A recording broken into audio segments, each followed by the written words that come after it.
देवऋषि नारद ने कहा कि मेरे बराबर कोई भजन नहीं कर सकता, मेरे बराबर कोई तप नहीं कर सकता, मेरे बराबर कोई साधना नहीं कर सकता। ठीक है। भगवान विष्णु ने एक खीर का कटोरा बुलवाया, नारद जी के हाथ में दिया। नारद, ये खीर का कटोरा शिव जी को देकर आओ।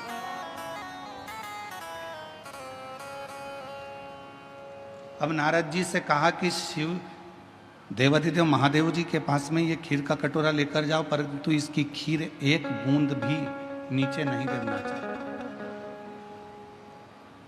नहीं गिरेगी। खीर का कटोरा लेकर नारद जी चले, धीरे धीरे धीरे धीरे भगवान शिव जी के पास पहुंचे और ले जाकर दे दिया। नारद जी ने कहा, आपने मेरा उत्तर नहीं दिया भगवान विष्णु से कि पूरी दुनिया में मैं श्रेष्ठ हूं,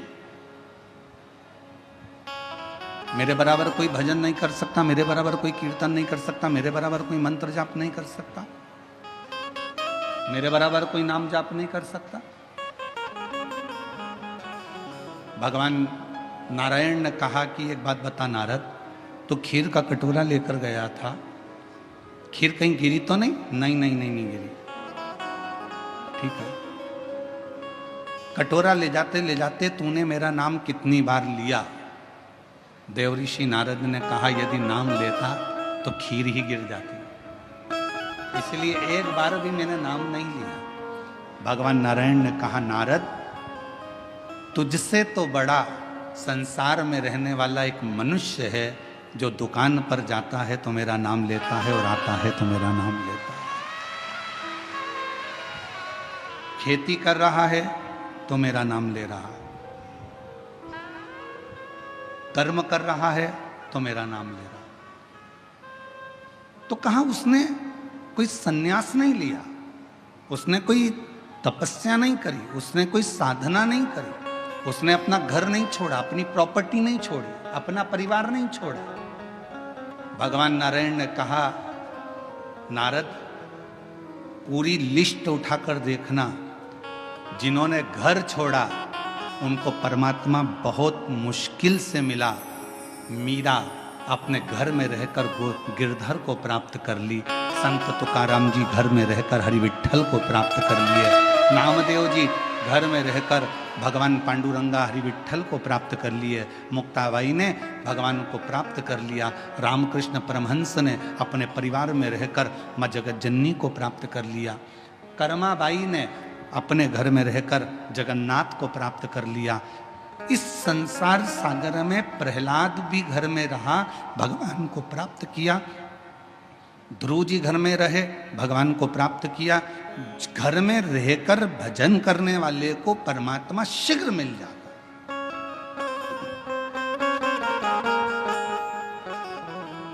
अब तुम्हें भटकना नहीं है।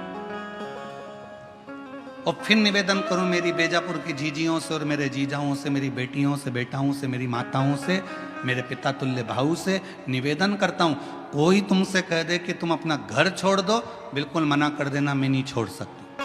कोई को तुमसे कह दे तीर्थ में जाकर बैठ जाओ, हाथ जोड़कर कहना मेरे बस की बात नहीं है, मैं तो घर में रहकर भगवान को एक लोटा जल चढ़ा लूंगी और मेरा बाबा मेरे पर कृपा कर देगा, बस इससे ज्यादा कुछ नहीं। घर में अगर बुजुर्ग माता पिता हैं, आप उनकी सेवा करो, मेरा शिव कृपा करेगा। महाराष्ट्र की भूमि पर भगवान पांडुरंगा हरि विठ्ठल का स्वरूप ये बताता है कि पौंडलिक ने अपने माँ बाप की सेवा करी और भगवान हरि विठ्ठल ने आकर दर्शन दिए। आप अपने माता पिता की सेवा करो, परमात्मा आपके सामने होंगे। भूखे को भोजन, प्यासे को पानी, जय बाबा बर्फानी। आप सेवा करिए, कोई भूखा है भोजन कराओ, प्यासा है पानी पिलाओ, किसी को औषधि की जरूरत है आप उसका चिकित्सा कराओ, किसी को एजुकेशन की जरूरत है आप उसको एजुकेशन कराओ, उसका फल मिले।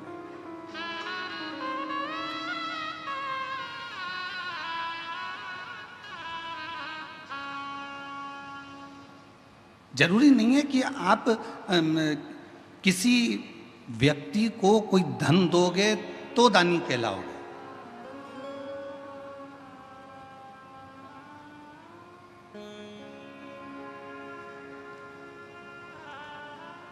किसी व्यक्ति को कोई धन प्रदान करोगे तो दानी कहलाओगे, वो जरूरी नहीं है।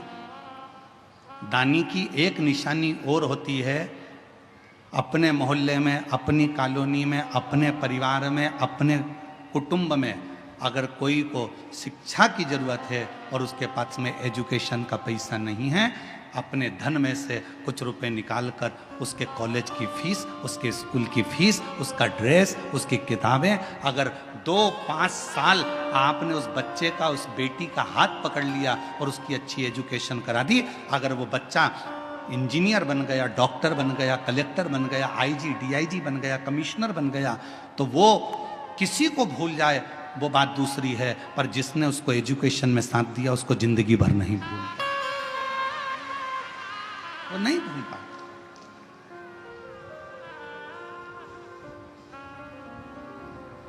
और हम अपनी व्यासपीठ से कई बार कह चुके, हमारे पास में हमारे माता पिता, हमारे पिताजी चने का ठेला लगाते थे, नहीं था धन। हम 5 भाई बहन का परिवार, पिताजी चने का ठेला लगाते, उसमें भी उनकी आंखों में मोतियाबिंद हो गया था, दिखता नहीं था, ठेला खड्डे में निकल जाता था तो पूरा चना जमीन पर ढुल जाता था। हमारी माँ दौड़ कर जाती थी, चने का पूरा ठेला बीनती, वापिस रखती, घर पर लाकर उसको फिर छांटती, फिर ठेले पर रखती, फिर वो बिकने के लिए जाती। एजुकेशन करने के लिए पैसा नहीं था, पर हमारे एक अग्रवाल परिवार में एक हमारे मित्र थे, रितेश अग्रवाल शामू, उसके कपड़े पहनकर हम स्कूल चले जाते थे,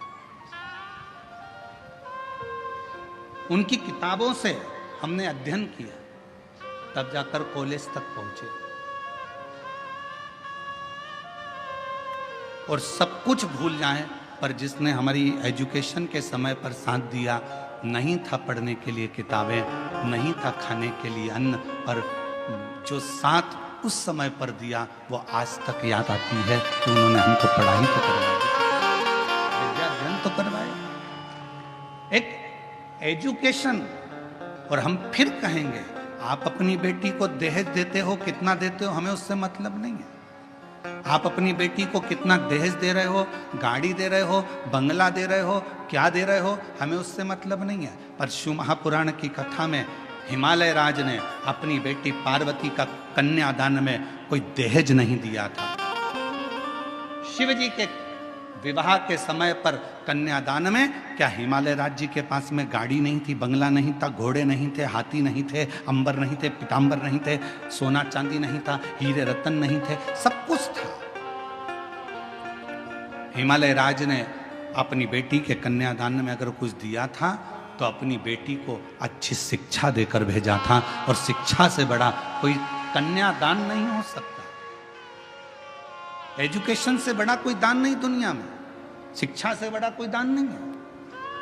आप अपनी बेटी को भले कुछ दो चाहे मत दो, पर उसकी अच्छी शिक्षा कराइए। बेटी को पढ़ना है, पढ़ाई करवाइए। मम्मी मुझे 12th करना है, मुझे इस सब्जेक्ट से करना है, कर बेटा। मम्मी मुझे कॉलेज करना है, कर बेटा। पर इतना मेरी बेटियों से भी निवेदन है, खूब तुम्हारे माँ बाप तुम्हें अच्छी एजुकेशन कराएंगे, तुम्हारे माता पिता तुम्हें पढ़ाएंगे, बस बेटियों से इतना सा निवेदन है, एजुकेशन करते करते तुम अपनी बुद्धि को मत फेर लेना, अपने कन्यादान का मौका अपने माँ बाप को जरूर देना, इतना याद रखना। एजुकेशन कराएं माता पिता अपनी बेटी को, क्योंकि कन्यादान से बड़ा दान है विद्या का दान, शिक्षा का दान।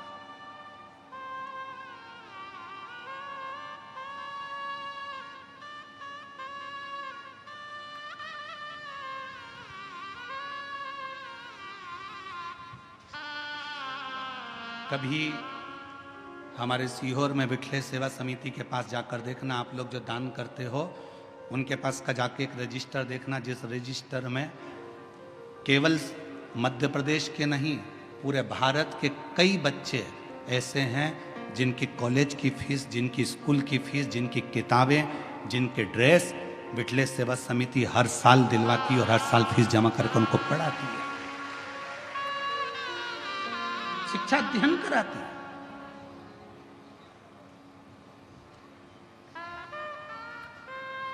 विद्या मत दो किसी को कुछ, आपका धन अपने पास में रखो, मना नहीं, पर उस धन का सदुपयोग करो।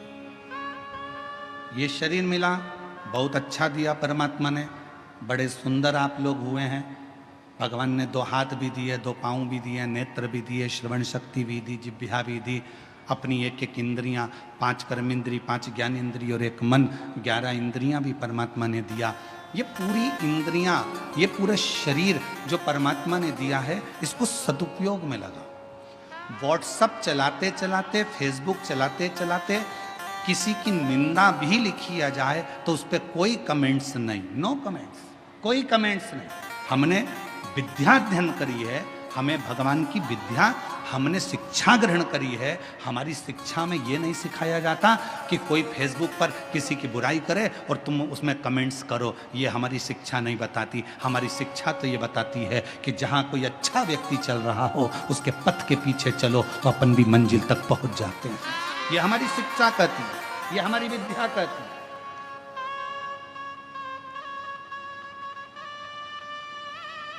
ईर्ष्या कहां नहीं होती। कई लोग कहते हैं महाराज जी कलयुग बड़ा बेकार है। हमने कहा कलयुग से अच्छा तो कुछ भी नहीं है। कई लोग कहते हैं कलयुग बड़ा बेकार है। हमने पूछा कलयुग में क्या हो गया? इतने गंदे लोग दिन भर एक दूसरे को गालियां बकते, अपशब्द कहते, ताना देते, दिन भर जलते, ईर्ष्या रखते। हमने कहा ठीक है, अब तो ये तो तुमने कह दिया कलयुग में हुआ, अब सतयुग का निकालो।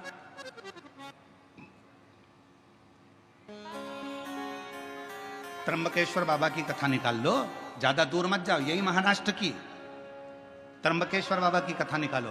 गौतम ऋषि अपने आश्रम में रहते थे, कुछ ऋषि आ गए, उन ऋषियों को रख लिया, उन ब्राह्मण संतों को रख लिया और वो संत वहां रहने लगे। रहते रहते गौतम ऋषि के जब पूरे नगर में देखा कि इसका तो इतना वर्चस्व है, लोग इसे इतना मानते हैं, लोग इसे इतना पूछते हैं, तो अंदर से ईर्ष्या जाग गई उनको और उन्होंने अपनी विद्या से एक गाय को उत्पन्न कर लिया। इतनी किंकांग गाय, उसकी हड्डियां दिख रही थी एकदम दुबली पतली, और गाय से कहा कि तू हम निकल कर जाएं, उसके बाद में गौतम ऋषि के आश्रम में तू मर जाना, तेरे प्राण छूट जाए गौतम ऋषि के आश्रम में। जैसे ही वो संत निकल कर गए गौतम ऋषि के आश्रम में वो गाय मर गई। गौतम ऋषि के आश्रम में गाय मरी, उन्होंने वापिस लौट कर आए और गौतम ऋषि पर गौ हत्या का दोष लगा दिया। गौतम बाबा पर गौ हत्या का दोष लगा। गौतम बाबा को जगह जगह भटकना पड़ा। आखिरी में गौतम ऋषि की धर्म पत्नी ने कहा तुम घबराओ मती, ब्रह्मा विष्णु और महेश की आराधना करी, तब वो त्र्यंबकेश्वर के रूप में मेरे देव अधिदेव महादेव आकर बैठे और वहां गौतम ऋषि को गौ हत्या के दोष से मुक्त किया। अब ये कथा कोई, लोग कहते हैं कलयुग बेकार था, सतयुग उठाकर देख लो। लोग कहते हैं कि कलयुग बेकार था, हम कहते हैं त्रेता उठाकर देख लो। मेरे राम जी महाराज की धर्म पत्नी ने अग्नि परीक्षा माता जानकी जी ने दे दी, उसके बाद भी उनको नहीं छोड़ा गया। अब शब्द कहने वाले कहते रहे, अब वो जाने दो। द्वापर उठाकर देख लो, भगवान कृष्ण के जीवन की लीला। भगवान कृष्ण को किसी ने भगोड़ा कह दिया, किसी ने कुछ कह दिया, किसी ने माखन चोर कह दिया, उनको शब्द के शब्द सुनना पड़े। जरा विचार करिए कि ये कलयुग है, पर इतना याद रखना कि दुनिया के लोग कहते हैं कलयुग बेकार था। शिव महापुराण की कथा कहती है ऐसा कोई युग नहीं जिस युग में निंदा करने वाले पैदा नहीं हुए, अपशब्द कहने वाले पैदा नहीं हुए, आड़ा टेढ़ा बोलने वाले पैदा नहीं हुए, गाली देने वाले पैदा नहीं हुए। हर युग में हुए, बस अंतर इतना है उस युग में तुम पैदा नहीं हुए थे, इसलिए तुमको मालूम नहीं है।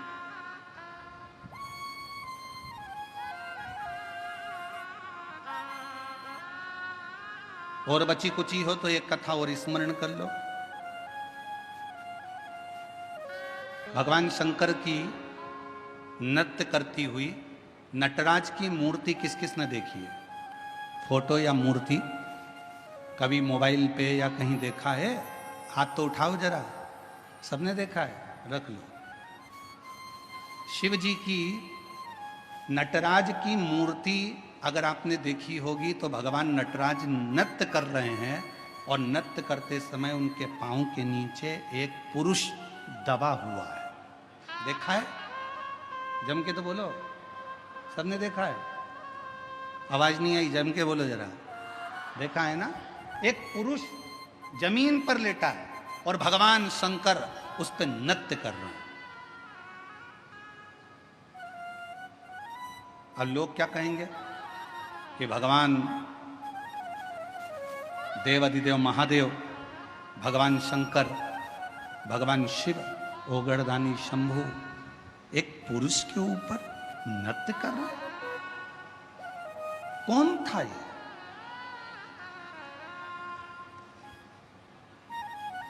शिव महापुराण की कथा ने कहा, कुछ ऋषियों में भगवान विष्णु और भगवान शिव में कौन बड़ा है उसके लिए विवाद छिड़ गया। और विवाद छिड़ा तो इतना छिड़ा कि वो आपस में लड़ पड़े, खूब लड़े।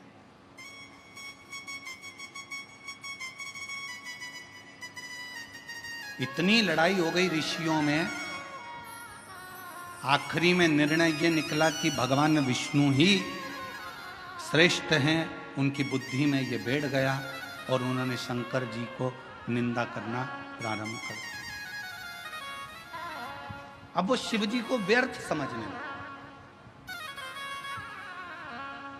अब जब भगवान शंकर को व्यर्थ समझने लगे तो ऋषियों के मन में आया कि कुछ भी हो, अगर ये शंकर भगवान को व्यर्थ समझ रहे हैं, उनकी निंदा कर रहे हैं, उनके लिए अपशब्द बोल रहे हैं, तो ऋषियों ने एक पुरुष को प्रकट करा। उस पुरुष का नाम था अपस्मार। जो शिव जी के नटराज की मूर्ति के नीचे जो पुरुष सोया रहता है उसका नाम है अपस्मार। क्या नाम है? जम के बोलो, अपस्मार। फिर से बोलो, अपस्मार। एक पुरुष उत्पन्न किया और पुरुष उत्पन्न कर कर उस पुरुष को आज्ञा दी, जाओ जाकर देवादिदेव महादेव को समाप्त कर दो। अब उन ऋषियों को समझाए कौन? जिसके अधीन स्वयं काल हो, जो स्वयं कालों का भी काल महाकाल हो, उसे कौन समाप्त करेगा? कौन मारेगा? कहा,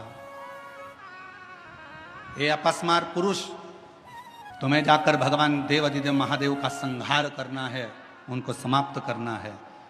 अपस्मार पुरुष ऋषियों की वाणी को सुनकर, क्योंकि ऋषियों ने उसको प्रकट करा था, उनकी वाणी सुनकर चल दिया देवादिदेव महादेव को मारने के लिए। जो धाम पर पहुंचा तो शंकर और पार्वती मैया बैठे हुए थे। अपस्मार मुनि उस पुरुष ने, अपस्मार पुरुष ने जैसे ही शिव और पार्वती जी का दर्शन किया, दर्शन करते से ही उसकी आंख में से आंसू बहने लगे, नेत्रों से नीर बहे।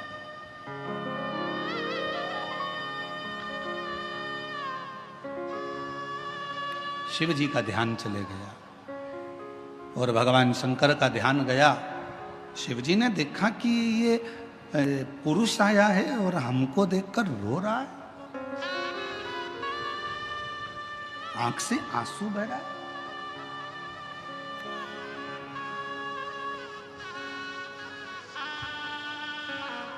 शिव जी ने ध्यान लगाकर देखा कि ये है कौन। शंकर भगवान ने जो ध्यान लगाया तो पार्वती से कहा, पार्वती, भगवान विष्णु और मुझ में भेद करा ऋषियों ने, और भगवान नारायण को श्रेष्ठ मानकर मेरे लिए अपशब्द कहकर मुझे मारने के लिए इस अपस्मार पुरुष को भेजा गया। इस पुरुष को मेरे पास भेजा गया, मार। पार्वती जी कहती हैं, पर ये रो क्यों रहा? शिव जी ने कहा, पार्वती, तेरा और मेरा दर्शन किया तो इसके मन में श्रद्धा उत्पन्न हो, रो रहा कि मुझे मारने के लिए भेजा है। अब मैं मारूं तो कैसे? मुझे मारूं, मैं मारूं तो कैसे मारूं? विचार किया। फिर शिवजी ने ध्यान लगाया कि शरण में आया है, मुझे देखकर अंदर श्रद्धा उत्पन्न हुई है, भले इसको मेरे को मारने के लिए भेजा, पर मेरा फर्ज है इसका कल्याण करना। शिव जी ने नृत्य करना प्रारंभ कर दिया और शंकर भगवान ने जो नाचना प्रारंभ करा, वो अपस्मार पुरुष ने देखा कि मैं क्या करूं। अगर जब हम भगवान का दर्शन कर लेते हैं, स्मरण कर लेते हैं, तो हमारी चित्त वृत्ति में बैठ जाता है कि मैं भगवान के चरण पकड़ लूं। नृत्य करते समय जैसे ही भगवान ने अपना एक पांव ऊपर करा, उसी समय पर अपस्मार पुरुष ने शिव जी का चरण पकड़ना चाहा। शिव जी का चरण छुआ, जमीन पर सो गया। भगवान शंकर उसी पर नृत्य करते रहे और उसके अंत में प्राण छूट गए। क्यों?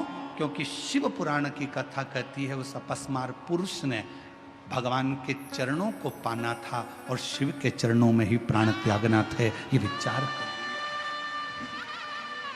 ये विचार। और हम तो बाबा के भरोसे चलते हैं, हम तो बाबा के भरोसे चलते हैं। ये दुनिया वाले जलते हैं, ये दुनिया वाले जलते हैं। हम तो बाबा के भरोसे चलते हैं, डमरू वाले के भरोसे चलते हैं।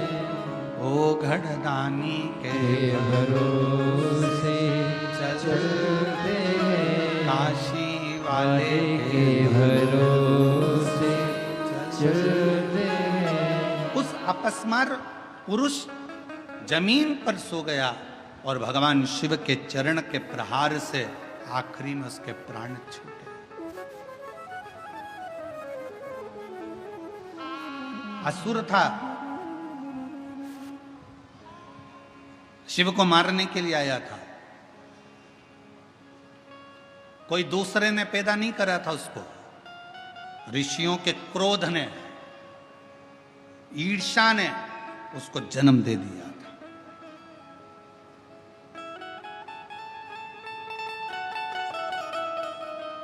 और ये क्रोध, ये ईर्ष्या, ये तर्क वितर्क, ये सब हमारी शिव पुराण की कथा कहती है, इससे थोड़ा दूर हटते चले जाओ। दूर। कितना संत तुकाराम जी को तो कितना सुनना पड़ा था, संत नामदेव जी को कितना सुनना पड़ा था, मीराबाई को कितना सुनना पड़ा था, कर्माबाई को कितना सुनना पड़ा था, मुक्ताई को कितना सुनना पड़ा था, संत ज्ञानेश्वर बाबा को कितना सुनना पड़ा था।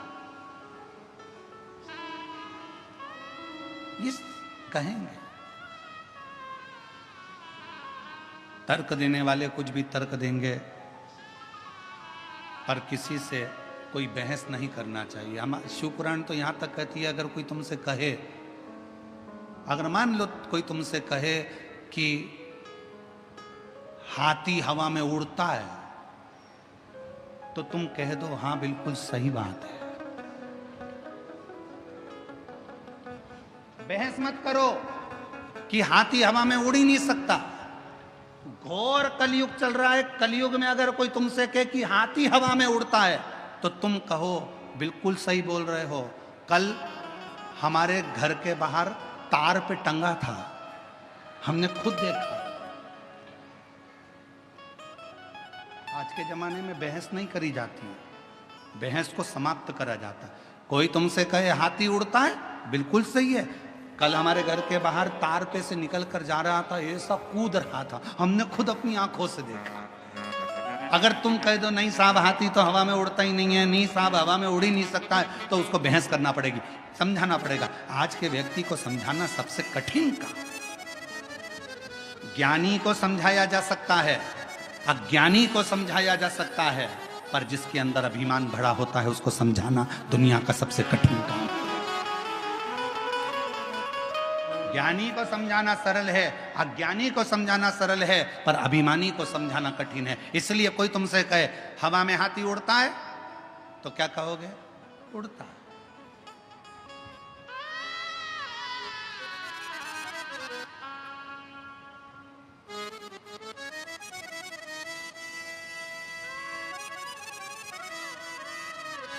किससे वो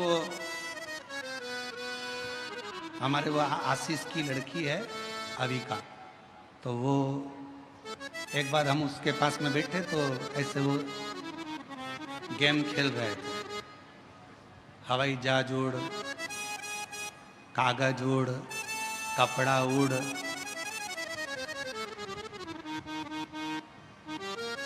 वो भी उड़ा रही थी। अब उड़ाते उड़ाते हमने कह दिया कि चप्पल उड़, तो उसने भी कह दिया बड़े पापा उड़। तो हमने कहा तुम तो आउट हो गई। कहने काय को आउट हो गई, चप्पल भी उड़ती है। हमने कहा कैसे उड़ती है? वो गई बाहर से चप्पल उठा लाई, जो फेंका यहाँ से वहां, देखो पापा उड़ी की नहीं उड़ी? हमने कहा उड़ गई। अब ज्ञानी को समझाओ, अज्ञानी को समझाओ, पर शास्त्र कहता है आज का जमाना कोई बहस करने का नहीं है, आज का जमाना बहस का नहीं, आज का जमाना तो बस भजन करने का है। मौन रहो, स्थिर रहो और भजन कथा कर रहे।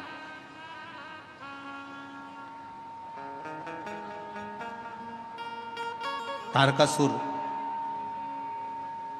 जिस तारकासुर के 3 बेटे हैं, तारकाक्ष, विनुमाली, कमलाक्ष,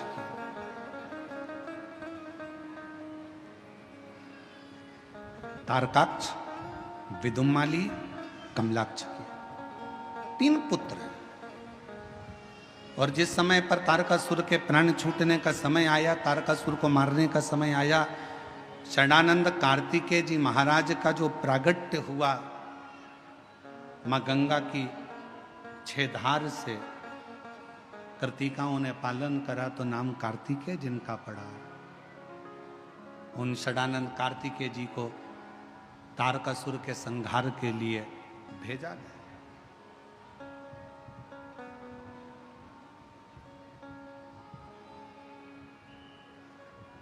तुम जाओ इस तारकासुर का संहार करो।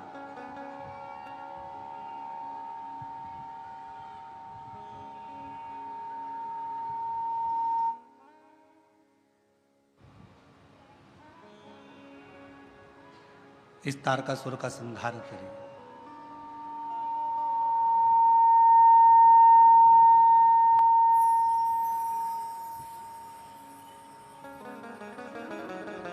षडानंद कार्तिकेय जी जाने लगे। माँ दुर्गा भवानी जगतधात्री माँ दुर्गा अम्बा ने रोक लिया, माँ जगतधात्री ने रोक लिया। तारकासुर को मारने के लिए कार्तिकेय जी जा रहे हो, थोड़ा ठहरो।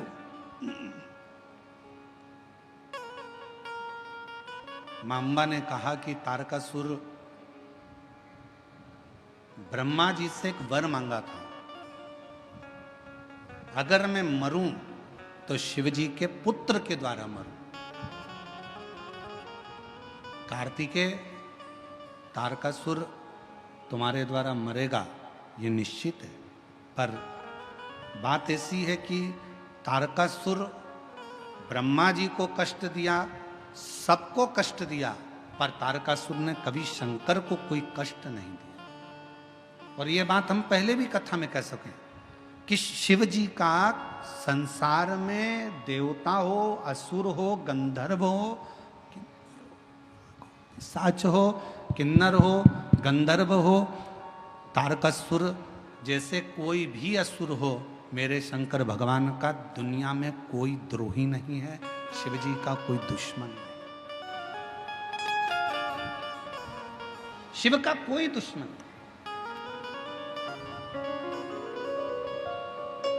और आपका और हमारा भी जगत में कोई दुश्मन नहीं है, ना हमारा कोई दुश्मन है ना आपका कोई दुश्मन। दुश्मन कौन? आपका भी कोई दुश्मन नहीं है, हमारा भी कोई दुश्मन नहीं है। दुश्मन किस चीज का है? तो कहा दुश्मन अगर इकट्ठे होते हैं तो आपकी प्रतिष्ठा के दुश्मन एकत्रित होते हैं। आप का कोई दुश्मन नहीं है, पर आपकी जो प्रसिद्धि है, आपकी जो सिद्धि है, आपका जो पद है, आपका जो फैक्ट्री है, आपका जो व्यापार है, आपका जो व्यवसाय है, आपकी जो उन्नति है, बस दुश्मन उसको देखकर उत्पन्न होते हैं। बाकी का आपका और हमारा दुनिया में कोई दुश्मन नहीं, ना आपका कोई दुश्मन है, कोई दुश्मन है, ना आपका कोई दुश्मन है। दुनिया में कोई दुश्मन ना तुम्हारा है ना हमारा है। केवल प्रसिद्धि को देखकर, सिद्धि को देखकर, आपकी सिंहासन को, आपकी सत्ता को देखकर उसके दुश्मन।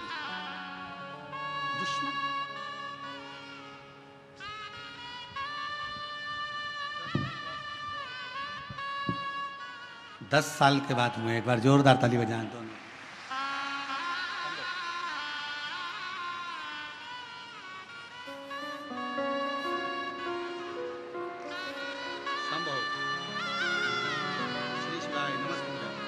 प्रणाम करो, प्रणाम करो, आराम से।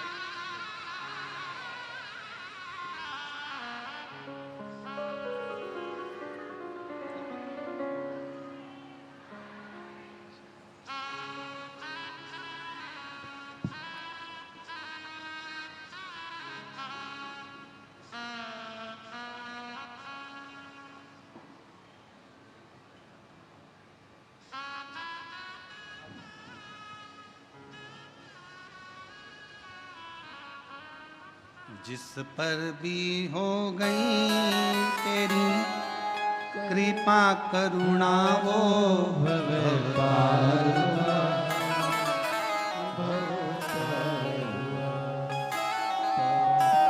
हो चाहे जितना उसका भी बाबा उधार हुआ, उधार गिद्ध अजामिल गणिका जैसे तेरे मन को भाई जरा सी हम पर कर दो, जरा सी हम पर कर दो।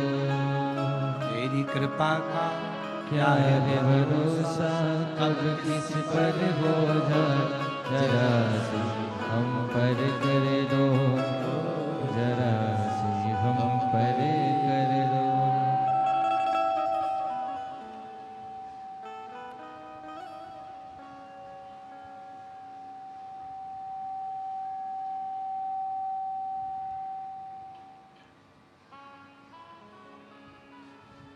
शिव कथा कर रही है, भगवान शंकर का चरित्र कर रहा है, शिव महापुराण की कथा कर रही है, शिव तत्व कह रहा है। कोई दुश्मन नहीं। मां के गर्भ से जब जन्म लिया था, आपका और हमारा कोई दुश्मन नहीं था। आपकी और हमारी प्रसिद्धियां जब बहुत आगे बढ़ बढ़कर अगर कोई कार्य करता है तो लोग उससे भी ईर्ष्या करने लगते हैं। ईर्ष्या। पर क्या सोचना, एक हंस और एक कौवा, दोनों में अंतर होता है। हंस और कौवे में बहुत अंतर होता है। हंस किसी को देखकर अगर सरोवर के तट पर कोई आ जाए, या कोई पशु आ जाए, पक्षी आ जाए, मनुष्य आ जाए, गंधर्व आ जाए, देवता आ जाए, जलचर आ जाए, हलचर आ जाए, कोई भी अगर वहां आ जाता है तो हंस कभी चिल्लाता नहीं।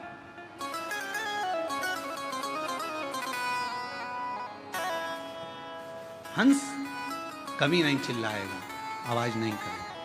हंस किसी की अगर गलती भी कर दी है, शंभो शंभो शंभो, अगर गलती भी कर दी है, अगर किसी ने कुछ गलती भी कर दी है, तो भी हंस चिल्लाएगा नहीं, हंस बोलेगा, हंस शब्द नहीं करेगा,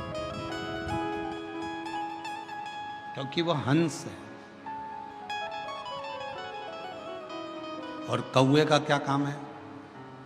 कौआ, किसी ने कुछ करा और कौए ने चिल्लाना प्रारंभ कर। दो तरह के मनुष्य होते हैं, एक हंस स्वभाव का होता है, किसी की बुराई देखकर भी उसकी बुराइयों को सामने नहीं कहता।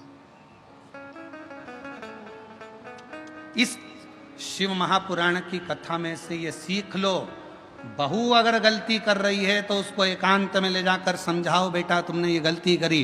बेटे ने गलती करी है तो उसको एकांत में ले जाकर समझाओ कि तुमने गलती करी। भाई गलती करे उसको एकांत में ले जाकर समझाओ कि तुमने ये गलती करी। देवरानी जेठानी कोई गलती करे तो एक दूसरे को एकांत में ले जाकर समझाया जाए कि तुमने ये गलती करी है। सबके सामने न बहू को चिल्लाइए, सबके सामने न सास को चिल्लाइए, सबके सामने न भाई को चिल्लाइए, सबके सामने किसी को मत चिल्लाइए। क्यों? अगर आप आज अपनी बहू को सबके सामने चिल्लाकर बोलोगे तो वो बहू का सत्कार सबके सामने खत्म हो जाएगा। फिर मोहल्ले के लोग भी उसको चिल्लाकर बात करेंगे, छोटे छोटे बच्चे भी चिल्लाकर बात करेंगे, अपशब्द कहेंगे। पत्नी को भी अगर कुछ कहना है, पत्नी को भी अगर शब्द कहना है तो पति को चाहिए कि उसको एकांत में ले जाकर फिर कुछ बात कहे, किसी के सामने कोई संबोधन ना कहे, कोई संबोधन। एकांत, शांत, चुप, मौन। कल कथा में कहा था, गलती किससे नहीं होती? जम के बोलो, किससे नहीं होती है? भगवान से। इंसान से गलती हो रही है तो समझ लेना कि वो इंसान है, गलती का पुतला ही तो मनुष्य है। अगर गलती नहीं करेगा तो फिर तो भगवान बन जाएगा। गलती हो रही है तो इंसान है, गलती नहीं कर रहा तो वो तो भगवान बन गए हो। और जगत में ऐसे बहुत सारे भगवान घूम रहे हैं, बहुत ऐसे। हाँ, हमने कभी कोई गलती नहीं करी, हम कभी गलती करते ही नहीं है, हमने आज तक जिंदगी में कोई गलती नहीं करी। तो ऐसा व्यक्ति मिल जाए तो सिर पे पल्लू लेके उसके पांव पड़ लो, तू तो भगवान है रे, तू तो देवी देवता है रे, धन्य है जो तूने गलती नहीं करी, धन्य। कल की कथा में था ये प्रसंग।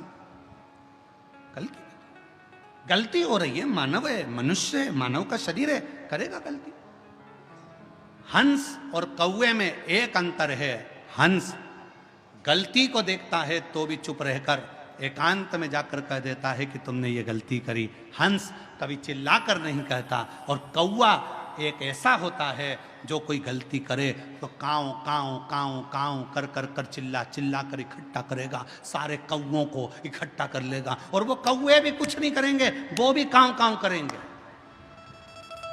कौवे का काम है कि सबको इकट्ठा करना है, चिल्लाओ काऊ काऊ काऊ करो, इसने ये गलती करी है, चिल्लाना चालू करो। और कौवे का काम है वो चिल्लाता रहेगा, इकट्ठा करेगा, सबको एकत्रित करेगा, और वो कौवे भी चिल्लाएंगे, बहुत चिल्लाएंगे।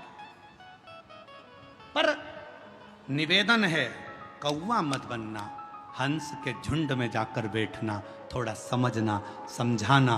चलो, अगर किसी व्यक्ति ने गलती करी है तो अपन हंस बनो, उसके पास चलो, बात करो, एकांत में बैठो, समझाओ। कौवे जैसे चिल्लाने का प्रयास ना करो। बहू ने गलती करी है, बेटा तूने गलती कर दी, आज तुझसे ये गलत हो गया, कोई बात नहीं मम्मी, आपने मुझे अकेले में समझाया, अच्छा लगा। माँ हो ना, इसलिए समझा रही हो, अच्छा लगा। भाई भाई को समझाए। लंकापति रावण ने विभीषण को लात मारी भरी सभा में, विभीषण ने रावण को समझाया भरी सभा में। गलती दोनों की थी।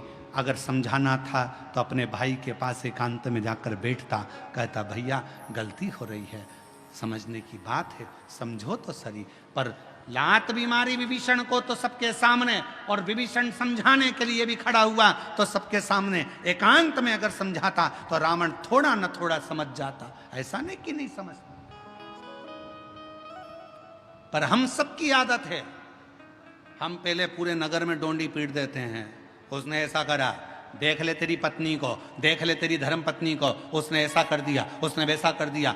अरे उसके पति को कहोगे मतलब क्या होगा? तुम जाओ एकांत में बैठो, सिर पे हाथ रखो, उसको अपने सिर पर हाथ रखकर बहुत प्रेम से गले लगाकर स्नेह के साथ कहो, बेटा तुझसे ही गलती हो गई है। क्यों? क्रोध में जो कहा है वही अगर प्यार से कहा होता तो शायद पूरा घर स्वर्ग बन गया होता, पूरा माहौल सुधर गया प्रेम से। पर महाराज क्या कहें, पहले के समय में लोग बोलते थे तो मोती झड़ते थे। क्या झड़ते थे? मोती। आज के जमाने में लोग बोलते तो मेंढक झड़ते।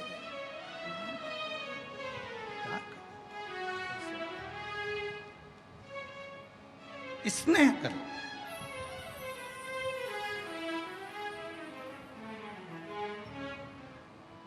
पार्वती जी ने कहा कार्तिकेय से, सुन कार्तिकेय, हे कार्तिकेय, तारकासुर को मारने के लिए जा रहे हैं, मना नहीं, पर तारकासुर के हृदय में तेरे पिता शिव बसते हैं। असुर है वो, राक्षस है वो, पर उसके दिल में शिव बसा। शंकर उसके हृदय में बैठा।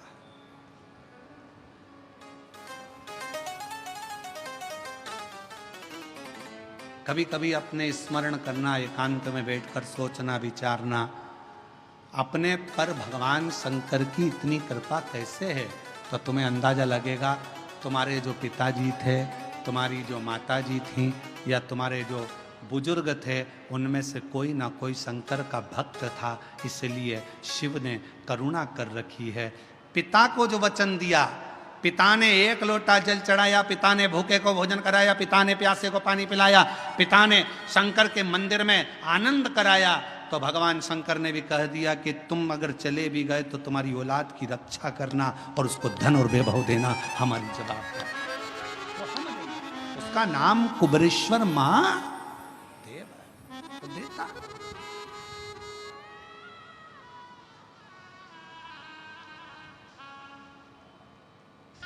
शिव कथा कही और खाली ना जाता कोई दर से तुम्हारे। आप जिस भावना से सम्मुख में आओ, शिव की साक्षी में एक लोटा जल चढ़ाओ, बेलपत्र की साक्षी रखो, बेलपत्र का स्मरण। कितना सुंदर एक प्रसंग आता है शिव महापुराण का, एक बड़ा रोचक प्रसंग है कि भगवान शिव की भक्ति करने वाली एक स्त्री, अपना पति दूसरे मार्ग पर चले गया था, केवल एक बेलपत्र का फल, उसने बेलपत्र के पत्ते की पूजन कर कर, केवल बेलपत्र के पत्ते की पूजन। क्यों? क्योंकि उसका पति नाराज होता था, क्रोध करता था। मंदिर में पूजन, देवता की पूजन, अर्धांगिनी शंकर जी के शिवलिंग की पूजन, तो पत्नी शिवलिंग की पूजन भी नहीं करती थी, केवल दासी से एक बेलपत्र का पत्ता बुलवाती थी, उस पत्ते को हाथ में रखकर शंकर का दीदार कर कर उस पत्ते की ही पूजन कर लेती थी। और शिव जी ने उस पर भी करुणा कर दी, उसके पति को सतमार्ग दे दिया।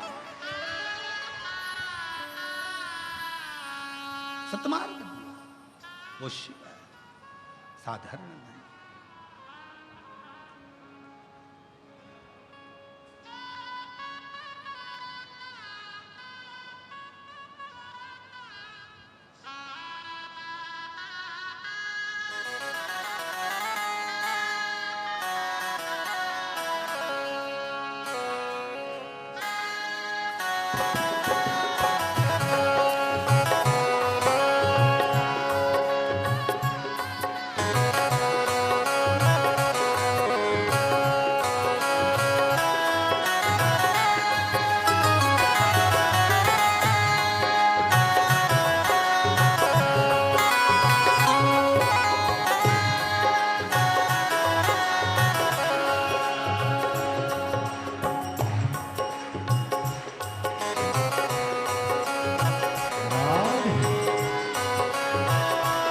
ताली सेवा देते हुए बड़े प्रेम से, हे भोला शंकरा,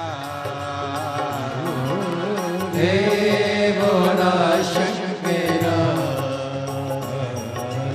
आवड़ तुला बेलाची, आवड़ तुला बेलाची, बेलाचा पानाची,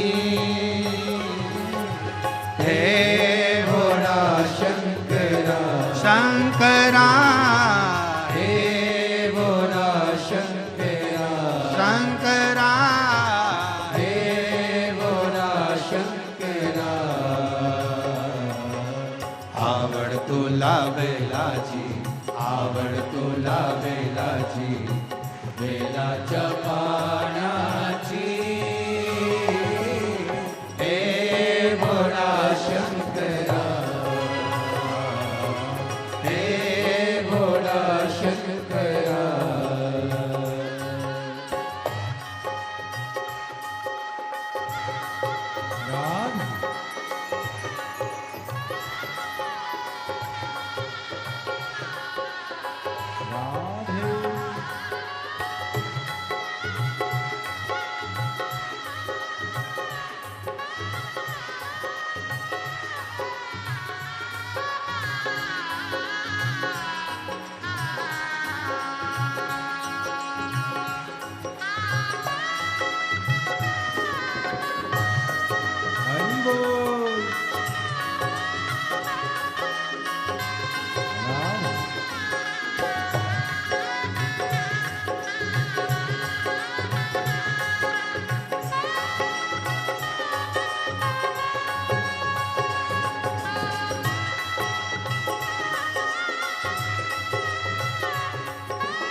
त्रिशूले डमरू हाथी,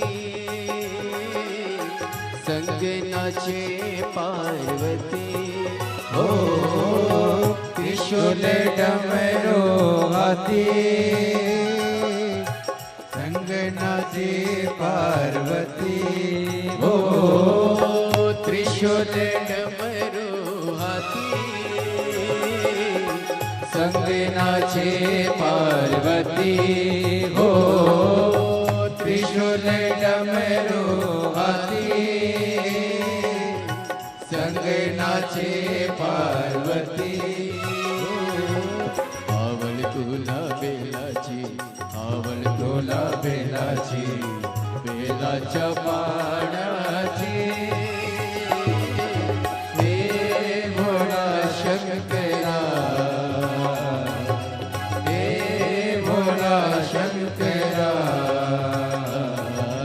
आवड तुला बेलाची, आवड तुला बेलाची, बेलाच्या पानाची,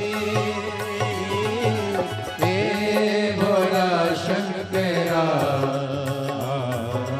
हे भोळा शंकरा.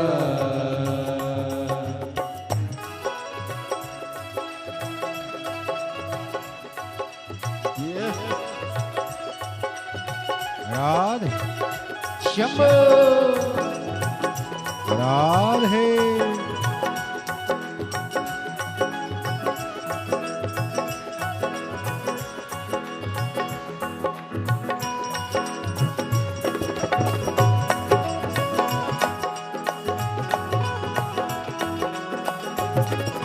शंभो राधे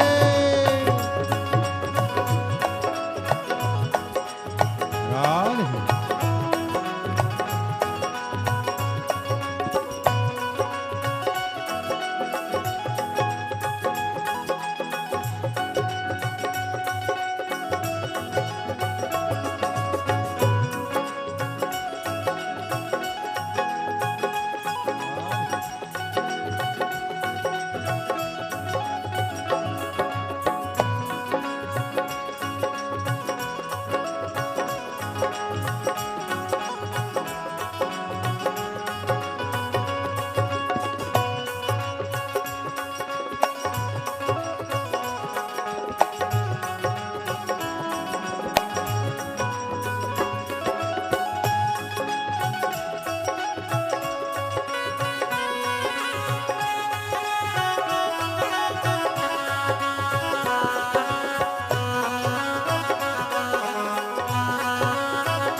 हो कमरे ले लावले लंगोटी गळत नाग गडलती हो कमरे ले लावले लंगोटी गळत नाग गडलती आवड तुला बेलाची आवड तुला बेलाची बेलाच्या पाण्याची हे भोळा शंकरा हे भोळा शंकरा आवड तुला बेलाची आवड तुला बेलाची बेलाच्या पाण्याची हे भोळा शंकरा हे भोळा शंकरा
आलो तुझ्या जाई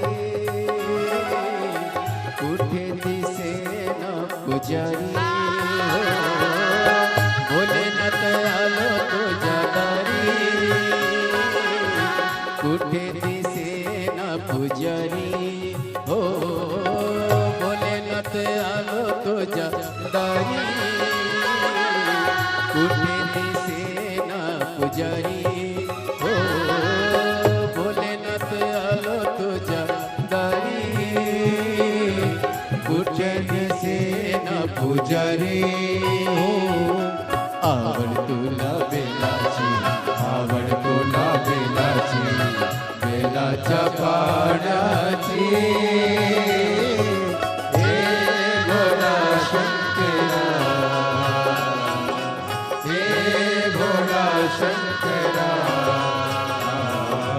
आवड तुला बेलाची आवड तुला बेलाची बेलाच्या पाण्याची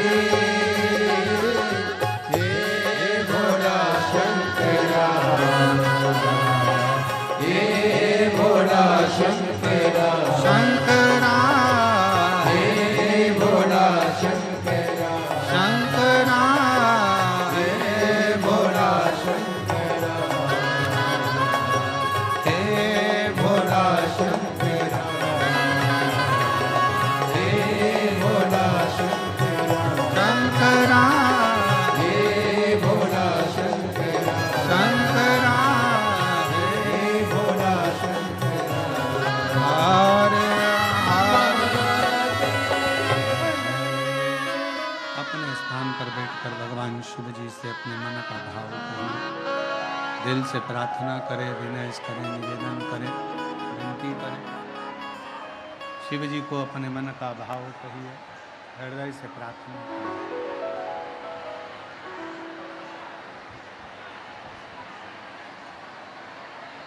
जहां भी जगह मिले वहां बैठ जाएं। थोड़ा भीड़ ज़्यादा है भक्तों का, फिर भी जहाँ जैसी जगह मिले वैसा बैठें। और हृदय से बाबा की प्रार्थना करें, निवेदन करें, विनय करें, साथ में बोलें सभी।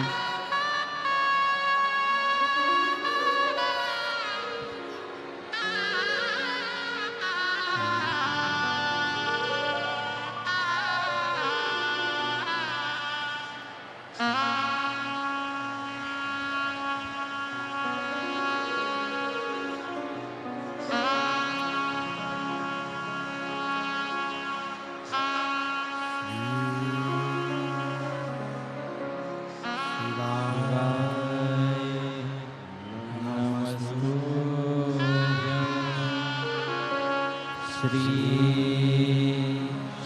शिवाय नमस्तुभ्यं। श्री शिवाय नमस्तुभ्यं। श्री शिवाय नमस्तुभ्यं।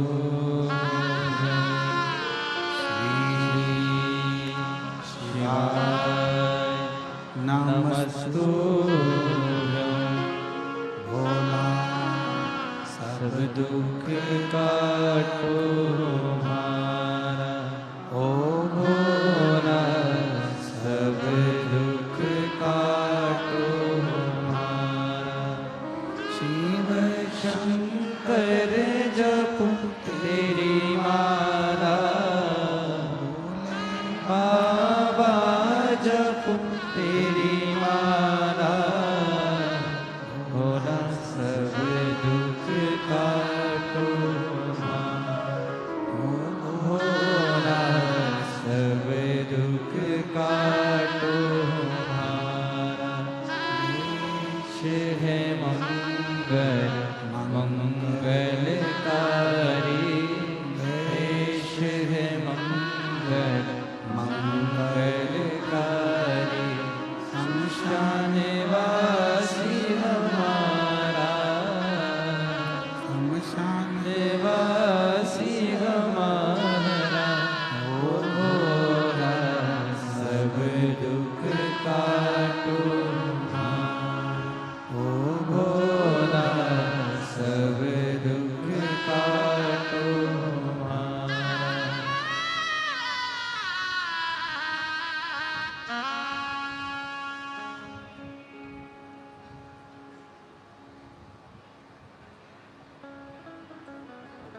बाबा देवादिदेव महादेव भगवान शिव वरदानी त्रिकालदर्शी कैलाशी विनाशी भगवान शंकर की पवित्र कथा कह रही है, शिव महापुराण वर्णन कर रही है, शिव तत्व कह रहा है। भगवान शिव की कथा बाबा देवादिदेव महादेव का चरित्र कह रहा है। एक ऐसी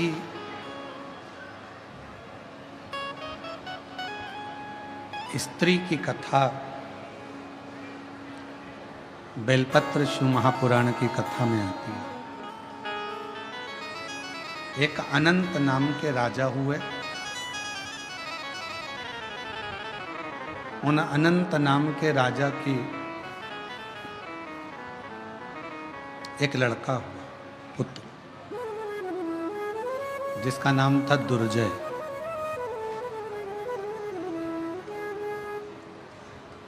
और दुर्जय बड़ा पराक्रमी था, वीर था। संपूर्ण अपना जो क्षेत्र था, अपना जो प्रदेश था, उस प्रदेश की रक्षा दुर्जय करा करता था। दुर्जय का विवाह एक सुंदर कन्या के साथ हो गया। दुर्जय की पत्नी बड़ी सहनशील, भामनी उसका नाम था।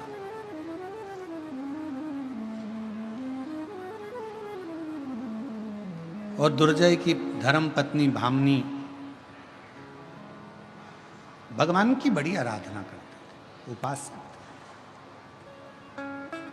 और अभी आपको कथा में कहा कि तारकासुर के हृदय में शिव विराजमान है, तो माँ जगतजननी दुर्गा भवानी खुद कह रही हैं कि तू तारकासुर को मारना, पर उसके हृदय में कोई बाण ना लगे,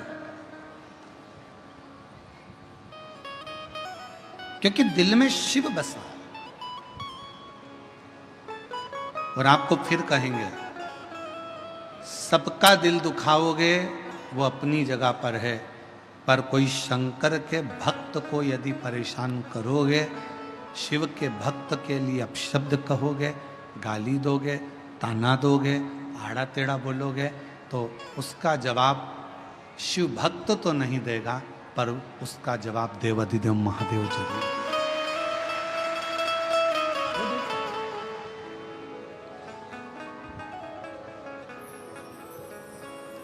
कूर्म पुराण का ये चरित्र कह रहा है। दुर्जय की जो पत्नी थी भामनी, वो बड़ी धर्मात्मा थी, पुण्यात्मा थी। जैसे अभी कथा में कहा, दादा परदादा कोई पुण्य कर कर चले जाते हैं, उसके पुण्य का फल हमको भोगने को मिलता है। अपने पिता के कोई पुण्य होंगे, उसका फल अपने को भोगने को मिलता है। अपनी माता के कोई पुण्य होंगे, उसका फल अपने को भोगने को मिलता है। कोई पूर्व का, फिर वही माता गई, कोई पिछले जन्म के अच्छे कर्म मुझे बाबा तेरा साथ मिला, कोई पिछले जन्म के अच्छे कर्म मुझे बाबा तेरा साथ मिला। जहाँ सारी दुनिया झुकती है, जहाँ सारी दुनिया झुकती है, मुझे वो आली दरबार मिला, दरबार मिला। कोई पिछले जन्म के अच्छे कर्म मुझे बाबा तेरा साथ मिला। कोई पूर्व समय की कोई अच्छी कृपा होगी, दादा परदादा पिता माता की कोई पुण्याई होगी, जो ये सुख मिला। और कितने किस्मत वाले हो बेजापुर वालों कि जिस आषाढ़ी के महीने में पूरे महाराष्ट्र के ही नहीं पूरे भारत के लोग दंडी करते हैं, उस आषाढ़ी में आप शिव महापुराण की कथा श्रवण कर रहे हो, हरि विठ्ठल की कृपा से। मैं फिर पुनः संजयती परिवार को बहुत बहुत धन्यवाद देता हूँ।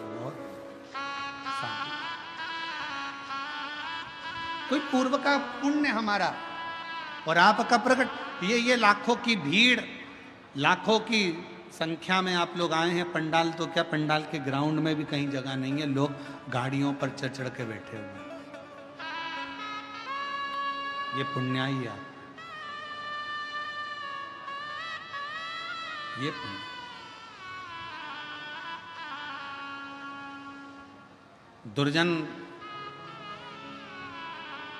दुर्जय की धर्म पत्नी भामनी, दुर्जय की धर्म पत्नी भामनी शिव की उपासक थी, बहुत उपासक।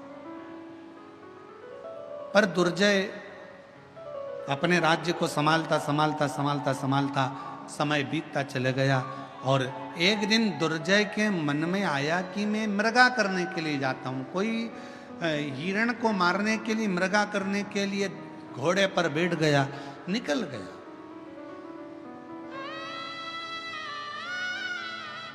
निकल चला। कालिंदी नदी के तट पर पहुंचे, मां यमुना जी के तट पर पहुंचे, तो वहां पर क्या देखा उसने कि एक सुंदर एक स्त्री मां यमुना जी के तट पर बैठी बैठी जल से क्रीड़ा कर रही है, जल क्रीड़ा कर रही है, जल उछाल रही है।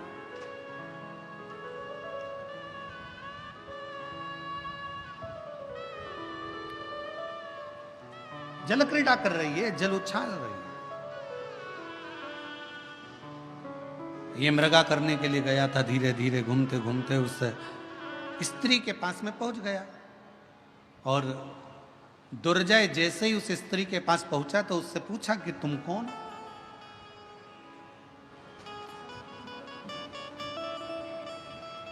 क्या तुम्हारा नाम है, कहां से आई हो, कौन हो तुम?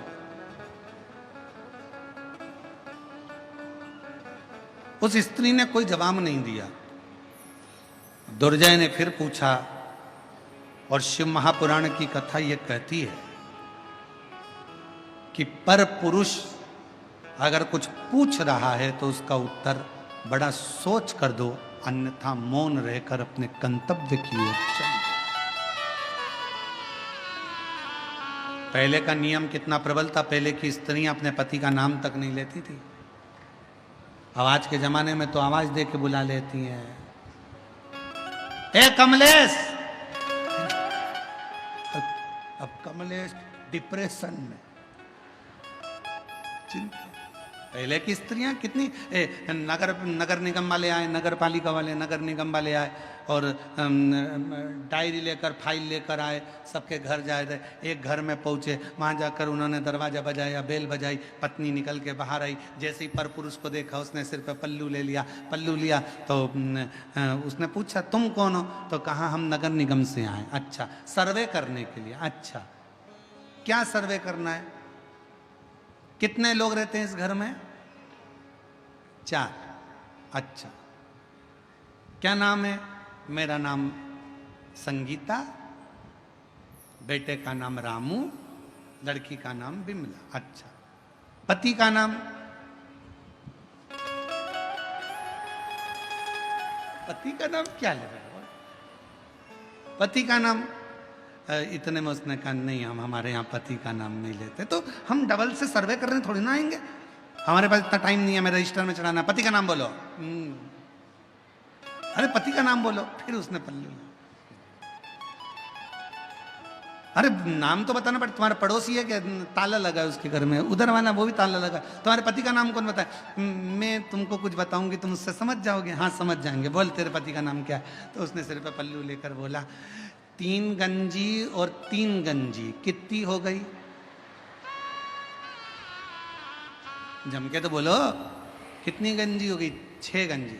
बस, मेरे पति का नाम ये। अच्छा, छगंजी? हाँ, मेरे पति। तो समझ में आ, छगंजी। अब कितना पूर्व का समय, आज का समय में कितना अंतर है क्या? और आज के समय में तो पत्नी पति का नाम लेना एक गौरव महसूस करती है। एक कमलेश,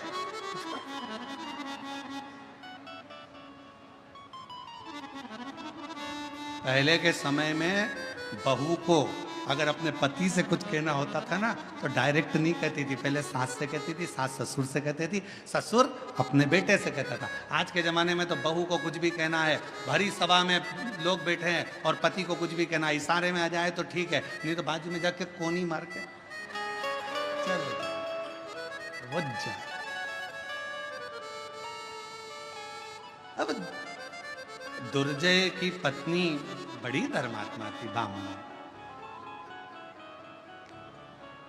दुर्जय मृगा करने के लिए गया, यमुना जी के तट पर, कालिंदी नदी के तट पर पहुंचा।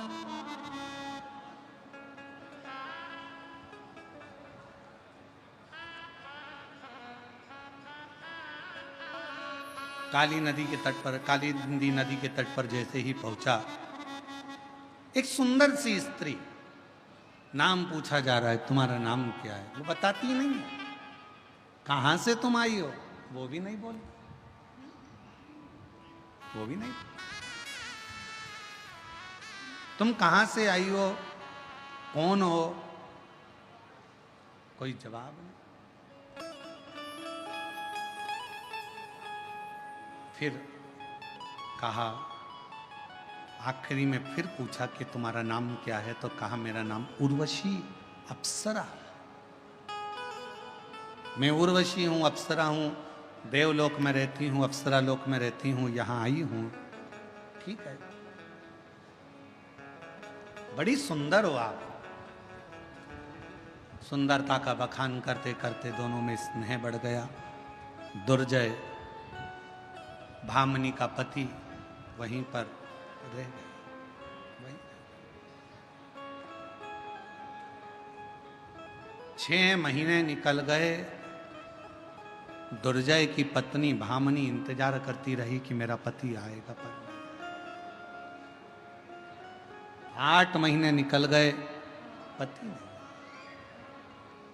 तब 1 वर्ष निकल गया, पति नहीं आया, और उसी उर्वशी अप्सरा के साथ में निवास कर रहा है। उसी उर्वशी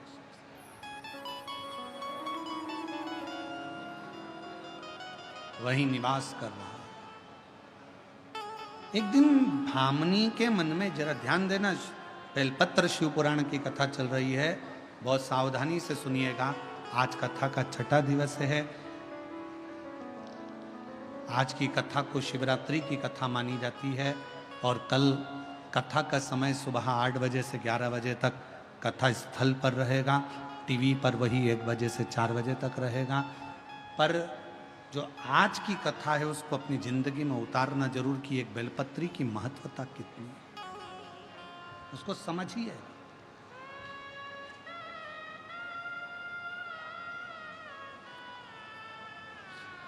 भामनी ने विचार करा कि मेरा पति नहीं है, राज्य को चला रही है भामनी, प्रजा को संभाल रही है भामनी, अपने राज्य को देख रही है भामनी, पूरी प्रजा को संभालने का काम कर रही है भामनी।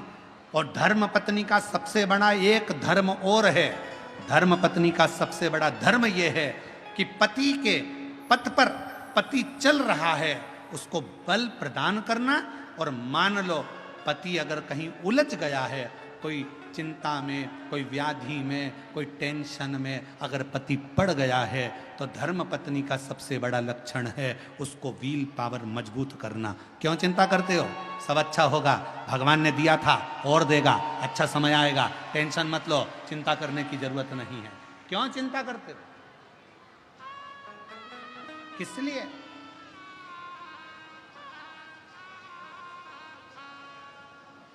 पति अगर कहीं उलझ रहा है, पति अगर कोई चिंता में पड़ रहा है, पति अगर कोई टेंशन में पड़ रहा है, तो धर्म पत्नी एक ऐसी होना चाहिए कि वो अपनी धर्म पत्नी अपने पति से कह दे तुम्हें चिंता करने की जरूरत नहीं है, सब हो जाएगा, सब हो जाएगा। और तेरी कृपा का क्या है भरोसा, कब किस पर हो जाए जरा हम पर कर दो। ऐसा कौन सा काम है दुनिया का जो नहीं होगा? सब होगा। थोड़ा रुको, शांति रखो, क्यों चिंता करते हो? भामनी ने लगा, मन में भामनी क्या आया कि मेरा पति नहीं, राज्य संभालना है, संभाल रही है, भामनी देख रही है, पूरे राज्य को संभालने का काम कर रही है, संभालती है। श्रावण का महीना आ गया और भामनी को शिव की आराधना करती थी, उसके स्मरण में यह नहीं आया कि कल शिवरात्रि है और वो भी श्रावण की शिवरात्रि है। ये भामनी की चित्तवृत्ति में नहीं बैठी, भामनी की बुद्धि में यह बात नहीं बैठी कि कल शिवरात्रि। और ऐसा हुआ। मेरी जीजियों, एक बात आपसे पूछें, उत्तर देना। पहले के समय में जब आप शिव पुराण की कथा जब से आपने सुनना चालू करी, जब नहीं, शिव पुराण की कथा जब आप सुनते नहीं थे, पुराने समय की बात निकालो, 10 साल, 8 साल, 15 साल पहले की, श्रावण के महीने में शिवरात्रि आती है, ये आपको मालूम था क्या? जम के बोलो। नहीं। दुनिया के लोग केवल एक शिवरात्रि को जानते थे, वो महाशिवरात्रि थी। उस शिवरात्रि पर अनुष्ठान करना, पूजन करना, आराधना करना, स्नान कराना, अभिषेक करना, ये जानते थे। पर शिव महापुराण की कथा को सुनते सुनते सुनते सुनते लोगों को ये मालूम पड़ गया 12 महीने शिवरात्रि आती है। दुनिया के लोगों को मालूम पड़ गया 26 प्रदोष होती है। दुनिया के लोगों को मालूम पड़ गया कि सावन के महीने में जो शिवरात्रि आती है वो शिवरात्रि एक ऐसी शिवरात्रि होती है जिस शिवरात्रि पर अगर हम शंकर जी को राजी कर लें तो दुनिया का ऐसा कोई काम नहीं है जो हो नहीं सकता।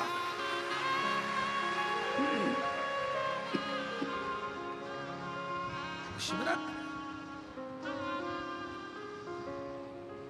इसलिए हमने भी एक नियम शिव महापुराण की कथा को सुनकर शुरू से एक नियम बनाया कि शिवरात्रि सावन की पड़े और उस दिन शिव जी का ऑनलाइन अभिषेक करते हो आप लोग? सब लोग हाथ उठाओ, कौन कौन करता है? सब करते हो? रखो रखो, सब। सावन की शिवरात्रि के दिन इसलिए ऑनलाइन अभिषेक रखा, किसी किसी गांव में ब्राह्मण नहीं मिल पाते, किसी किसी गांव में अगर ब्राह्मण मिल भी जाते हैं तो एक घर में पूजन करा पाते, 2 घर में करा पाते, बाकी के घर में कौन कराएगा? किसी किसी शहर में माताएं किसी को घर में बुलाना पसंद नहीं करती तो कोई वहां नहीं पहुंच पाता, तो इसलिए इस अभिषेक को ऑनलाइन रखा जाता है, जिससे सब अपने अपने घर में रहकर अपने अपने परिवार के समेत और आपसे निवेदन करें, उसको करा। सावन के महीने की शिवरात्रि की हम घोषणा करेंगे उसकी बीच में कथा में, जब भी आगे आपको सूचना मिलेगी कि उस अभिषेक को जब करा जाए तो अपने अपने घर के पतियों को, बच्चों को भी ये बोला करो कि एक दिन, पूरे वर्ष में एक दिन सावन की शिवरात्रि का निकालो, शाम के समय का, साथ में बैठो, अभिषेक करो, पूजन करो, झोली पसार कर बाबा से विनय करो, खाली नहीं छोड़ेगा मेरा बाबा, 3 महीने में झोली जरूर।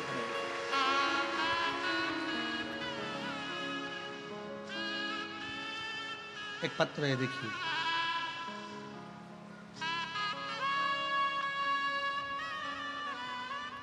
दुर्गेश राजेंद्र अग्रवाल बेजापुर से हैं। सर्वप्रथम मैं विशाल भैया संचेती जी को आभार व्यक्त करती हूँ कि उन्होंने हमारे बेजापुर में शिव महापुराण की कथा करवाकर हम सबको कृतार्थ किया। बेजापुर वासियों के दिल से इच्छा थी शिव महापुराण कथा की। मेरी बहन कोमल अग्रवाल सरकारी नौकरी की तैयारी पिछले 4 वर्ष से कर रही थी, परिणाम में 1-2 अंक से रह जाती थी, उसकी नौकरी नहीं लग पाती। पशुपतिनाथ का व्रत किया, शहद वाला बेलपत्र का प्रयोग किया और शिव जी का ऑनलाइन अभिषेक किया। उसकी कृपा से आज मेरी बहन की सरकारी नौकरी लग गई। मैं बाबा को यहाँ प्रणाम करने के लिए आया। एक शिव की आराधना का एक पत्र और है। मेरा नाम राजश्री सुभाष तुपे, मैं तालुका गंगापुर, जिला संभाजी नगर की रहने वाली हूँ। मैंने सरकारी नौकरी के लिए 5 बार अप्लाई किया, बहुत मेहनत भी की, फिर उसका फल नहीं मिला।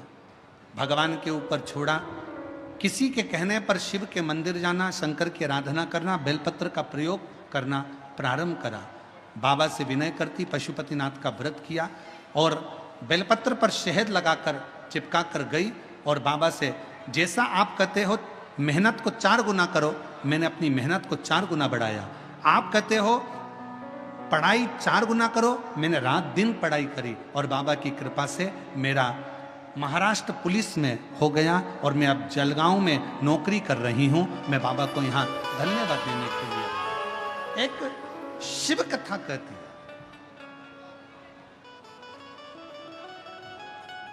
शिव महापुराण की कथा कहती है, भगवान शंकर का चरित्र कहता है, शिव तत्व कहता है।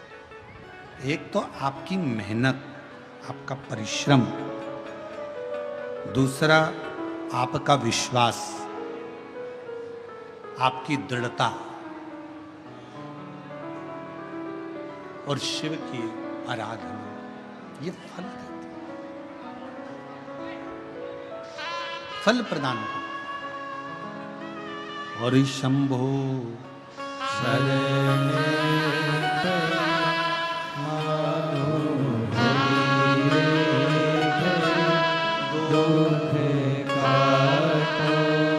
दया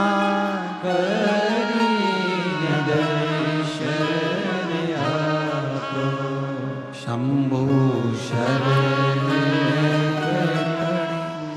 मांगो घड़ी रे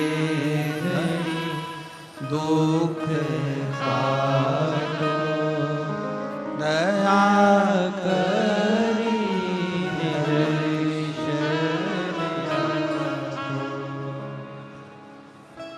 उस रानी को, भामनी को ध्यान नहीं था कि कल शिवरात्रि और वो भी सावन की। उसकी चित्त वृत्ति में ये नहीं। सावन का महीना चल रहा है, भामनी ने विचार करा मेरा पति नहीं है बाज में, साल भर हो गया पति को गए हुए, आता नहीं है। दुर्जय को ढूंढ ढूंढ कर थक गए पर मिलता नहीं। कहाँ घर के लोगों का क्रोध, भामनी शिवलिंग की पूजन करने के लिए मंदिर ना जा सके।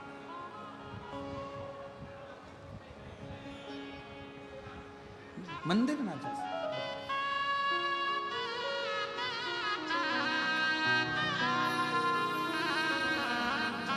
बेटी की नौकरी लगी है, एक बार जोरदार ताली बजाकर स्वागत करें। शिव शिव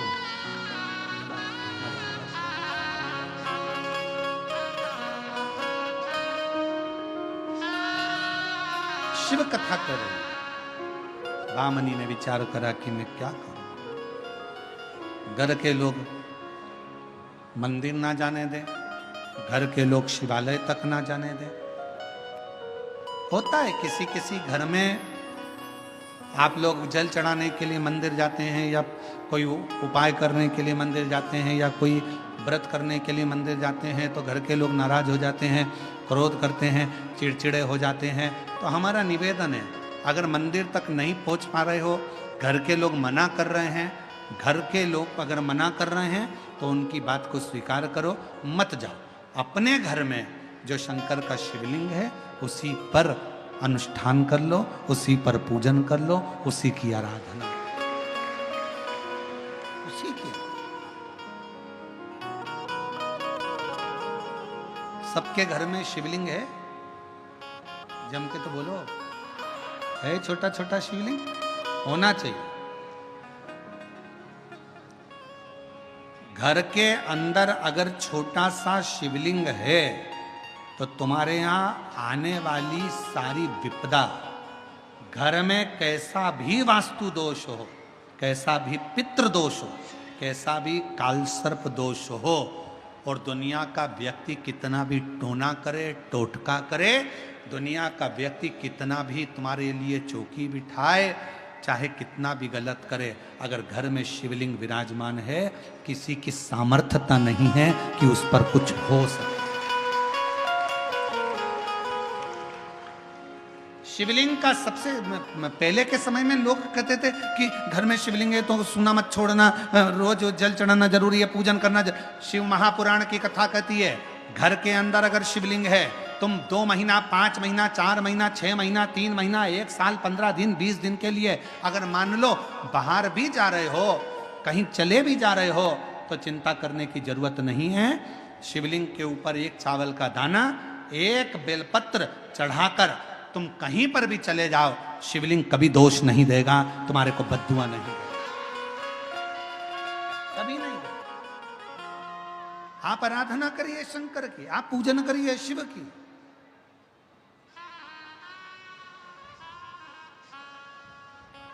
और मेरे भोले तेरा सहारा है, मेरे भोले तेरा सहारा है, मेरी नैया का तू किनारा है, मेरी नैया का तू किनारा है। मेरे बाबा तुझे पुकारा है, मेरे बाबा तुझे पुकारा है, मेरी नैया का तू किनारा है, मेरी नैया का तू किनारा है। शिव पुराण कर रही है, शंकर जी की कथा कर रही है। आप घर में छोटा सा शिवलिंग, भामनी ने विचार करा मुझे तो कोई रखता नहीं, मुझे मंदिर जाने देते नहीं, मैं शिव की आराधना करने जा सकती नहीं। तो भामनी ने अपनी दासी को भेजा और दासी से कहा तू एक काम कर, उसको मालूम नहीं है कि कल शिवरात्रि है, वो भी श्रावण की शिवरात्रि है। उसने अपनी दासी को भेजकर एक बेलपत्र बुलवा ली और बेलपत्र फिर वही निवेदन, बेलपत्र लेकर आओ तो मंत्र दीजिए, ओम, जम के बोलो ओम नमः शिवाय। और बेलपत्र लेकर आओ तो फिर कामना करिए, बाबा शिव शंकर ने माँ गोरा आपको बुलाया है कष्ट हरने के लिए, दुख हरने के लिए, आप चलिए, आपको बुलाया है। अब वो जो लेकर जा रहा है उसका भी दुख हरती है, जो चढ़ा रहा है उसका भी दुख हरती है। बेलपत्र सर्व दुख हरने वाला, सर्व दुख। चलिए आप। भामनी ने बेलपत्र लिया हाथ में, सखी ने बेलपत्र ला कर दिया और भामनी ने बेलपत्र जब हाथ में लिया, उस बेलपत्र को हाथ में लेकर भामनी उसी जल को उस बेलपत्र पर समर्पित कर रही है। बेलपत्र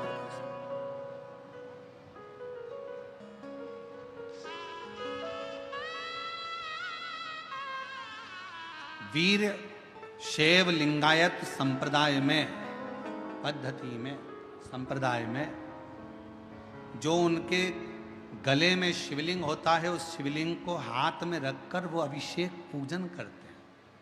यहाँ जो बैठे होंगे लिंगायत संप्रदाय के वो जानते होंगे, हाथ में।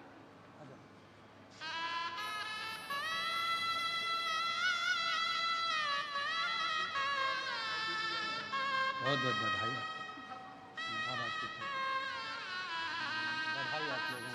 बेटे को धन्यवाद दो जिसका सुंदर सरकारी नौकरी लगा है, बाबा की कृपा से। दीदी का नौकरी लगा है, बहुत बहुत साधुवाद है उनको। एक बहन को देना,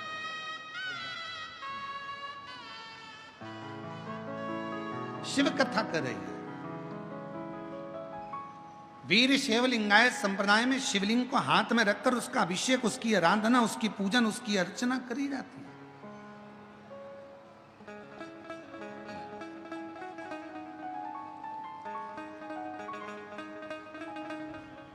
एक बेलपत्र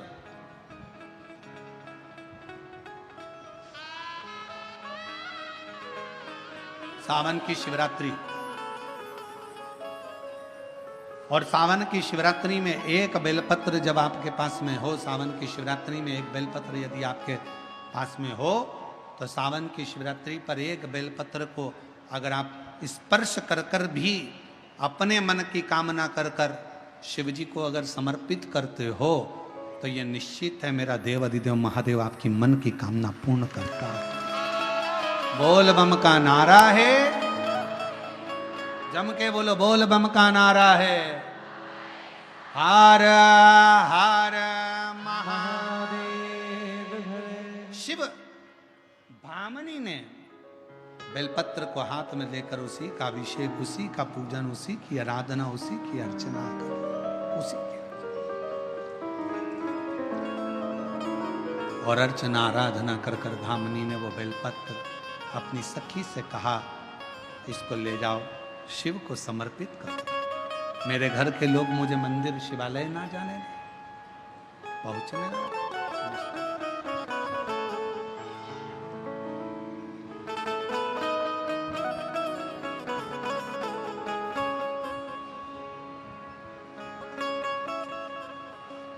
और भोलेनाथ नमन चरणों में, इस लाइन को आप भी बोलें और हम भी बोलें।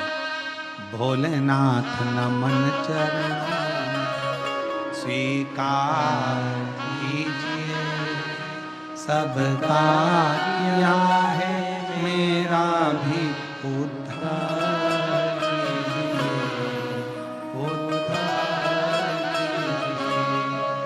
हे त्रिपुंडधारी, हे त्रिशूलधारी, हे त्रिपुंडधारी, हे त्रिशूलधारी। चरणों में तेरे बाबा जी पावन है चारों धाम, तेरी देव करते वंदना पूजे सीताराम। चरणों में तेरे बाबा जी पावन है चारों धाम, तेरी देव करते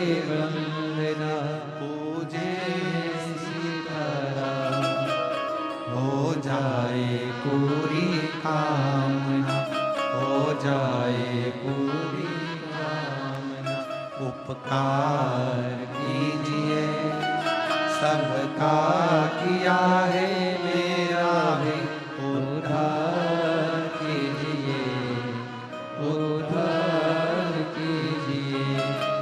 हे त्रिकोणधारी, हे त्रिशूलधारी, हे त्रिकोणधारी, हे त्रिशूलधारी। भामनी ने बेलपत्र का स्पर्श कर कर पूजन कर कर सखी को दिया, ले जाओ शिव को चढ़ा दो। रात्रि का समय था, सखी ले जाए शंकर को चढ़ाई, पति की सुधि आई, दुर्जय को सुध आ गई। मैं अपना घर, अपनी पुरी, अपना नगर, अपना महल छोड़कर आया।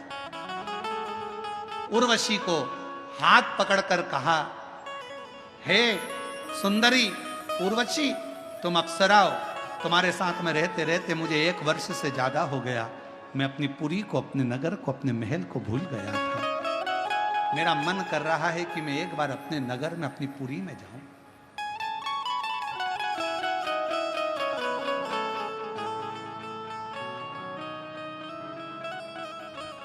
कूर्म पुराण का यह चरित्र कहता है,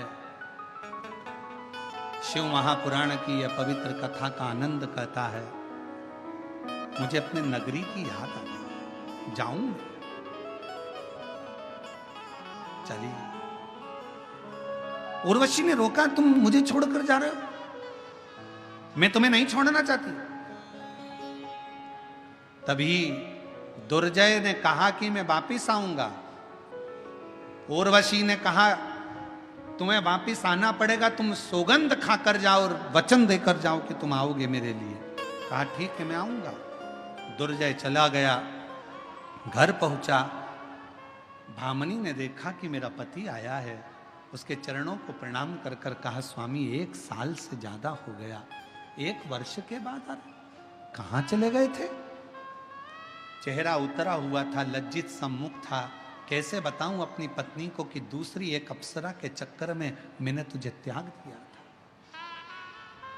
कैसे बोलूं मैं, कैसे बताऊं? एक अप्सरा के चक्कर में मैंने तुझे त्याग दिया। शब्द नहीं निकल रहा था, लज्जित सा था पति। भामनी समझ गई। भामनी ने कहा, स्वामी तुम चिंता मत करो, मेरे शिवजी ने मुझे बता दिया था, शंकर की आराधना करने वाले को पूर्व भान हो जाता है। घर में जो माँ शंकर की पूजन करती है, सोमवार का व्रत रखती है, आराधना करती है, जो शिवजी के मंदिर में 1 लोटा जल चढ़ाते हैं, उनको आने वाले समय में थोड़ा थोड़ा लगने लगता है। वो अपने बच्चे से कह देती है, ऐसा मत करना, ऐसा हो सकता है, बहू ऐसा मत करना, मुझे ऐसा लग रहा है कि कुछ होने वाला है, ऐसा लग रहा है। उसको भान होने लगता है। शंकर की आराधना भगवान शिव खुद प्रेरणा देते हैं। भामनी कहती है, मेरा मन से मैंने देख लिया था आप एक स्त्री के साथ में थे, कौन थी मुझे कोई मतलब नहीं, मेरा पति आ गया, बस इससे बढ़कर मुझे क्या चाहिए? एक काम करो, प्रायश्चित करना है आपको, तो आप मांडव ऋषि के आश्रम में पहुंच जाओ। इस राज्य को मैं संभालूंगी, तुम मांडव ऋषि के पास जाओ। पति मांडव ऋषि के पास गया। मांडव ऋषि जी ने उसको ज्ञान उपदेश देते हुए शिव मंत्र दे दिया। मंत्र देकर तप करने के लिए बैठा ही था, इतने में एक गंधर्व सुंदर गले में माला पहनकर जा रहा था। उस गंधर्व की माला को दुर्जय ने देख लिया। देखते से मन में सोचा, इतनी सुंदर माला, इस माला को अगर मैं उर्वशी को दूंगा तो कितना अच्छा लगेगा। इतनी सुंदर माला मैं उर्वशी को दूं? और दुर्जय ने उस गंधर्व के साथ युद्ध करा, माला ले ली। मांडव ऋषि के शब्द को भी छोड़ा, पत्नी को भी छोड़ा। उस उर्वशी को ढूंढने के लिए फिर वो कालिंदी नदी के तट पर चला। कालिंदी नदी के तट पर उर्वशी मिलती नहीं। ढूंढते ढूंढते पूरी पृथ्वी को छान मारा। अप्सरा लोक में गया। उस लोक में उर्वशी बैठी थी। उर्वशी ने जैसे ही दुर्जय को देखा, दुर्जय तुम आ गए? दुर्जय ने कहा, मैं तेरे लिए माला लेकर आया हूं। उर्वशी के गले में माला पहना दी। उर्वशी बड़ी प्रसन्न हो गई। प्रसन्न होकर दुर्जय को उर्वशी ने देखा और मन में सोचा कि इसने मुझे ढूंढने के लिए रात दिन एक कर दिया। एक माला मेरे लिए लेकर आया श्रृंगार करने के लिए। उर्वशी ने मन में सोचा, अगर यही माला ये शिवजी को पहना देता और जितना मुझे ढूंढा अगर देव अधिदेव महादेव को ढूंढ लेता तो शायद इसकी जिंदगी संवर जाती। इसकी जिंदगी। उर्वशी ने अपना रूप बदला, अप्सरा थी, भयंकर सा रूप बनाया। दुर्जय के हृदय से उर्वशी निकल गई और दुर्जय मांडव ऋषि के कहने पर विश्वनाथ की पवित्र धरा काशी में पहुंच गई। काशी में जाकर दुर्जय ने कुछ नहीं करा, केवल एक कार्य करा। जिस मंदिर में जाता था वहां की पड़ी हुई एक बेलपत्र को लेकर हृदय से लगाकर सिर पर चढ़ा लेता था। आखिरी में विश्वनाथ को दुर्जय को दर्शन देने के लिए सामने प्रकट होना ही पड़ा। सामने प्रकट होना। हम रोज कहते हैं शिव जी के मंदिर में जल चढ़ाने जाओ, चढ़ा हुआ जल थोड़ा सा लेकर आओ, उस जल को अपने ऊपर छींटो, आचमन करो, घर के सदस्यों के ऊपर छींटो, आचमन करो। क्यों? शंकर भगवान की अगर बेलपत्र सिर पर चढ़ाने के लिए ना मिले तो शिव जी का चढ़ा हुआ जल अगर हमारे मस्तक पर चढ़ जाता है तो अपने जीवन काल में एक बार विश्वनाथ का दर्शन जरूर हो जाता है, जरूर हो। उस जल की इतनी महत्वता, उसको पहचान।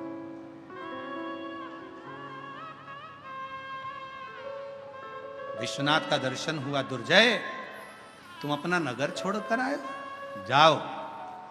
तुम्हारी धर्म पत्नी, तुम्हारी रानी मेरी उपासक है।